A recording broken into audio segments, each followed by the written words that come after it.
सामर्थ्य इन्हें मिलेगा। यदि आप इंसान की भाषा में कहूँ तो यह लोग अब एक सुपर हीरो हैं, जिनके पास अपनी अपनी एक विशेष शक्ति है। अनिकेत, सप्तक जी, क्या अब आप हमें बता सकते हैं कि दूसरे ग्रह के लोग आखिर पृथ्वी पर कर क्या रहे हैं? पृथ्वी आकर वो करना क्या चाहते हैं? वे क्या पृथ्वी को नष्ट करना चाह रहे हैं?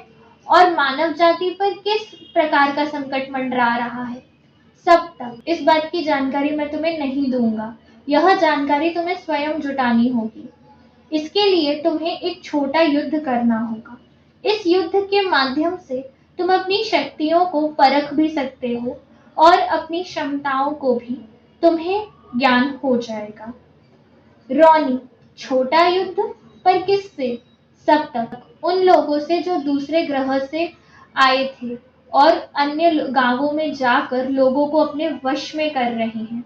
तुम्हें ना सिर्फ उन लोगों को पहचानना है, बल्कि उन्हें खत्म कर गांव वालों को उनके वश से आजाद भी कराना है। अब तक वो लोगों ने कई गांवों को अपने कब्जे में कर लिया है। अब तक जो भी शक्तियां मैंने तुम्हें प्रदान की हैं, उसमें तुम्हारी सहायता होगी।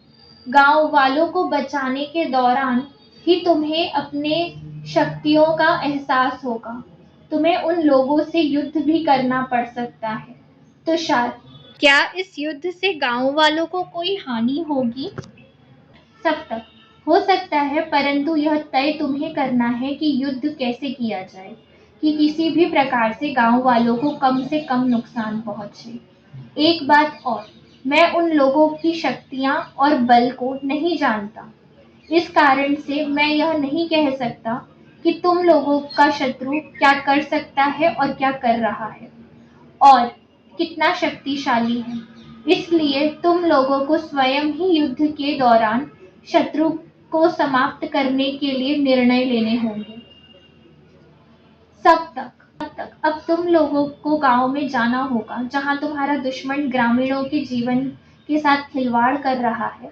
गांव के लोगों को बचाओ और साथ ही यह भी पता लगाओ कि वहां हो क्या रहा है, और साथ ही यह भी पता लगाने का प्रयास करो कि उन लोगों का धरती पर आने का मकसद क्या है और वो मानवों से क्या चाहते हैं।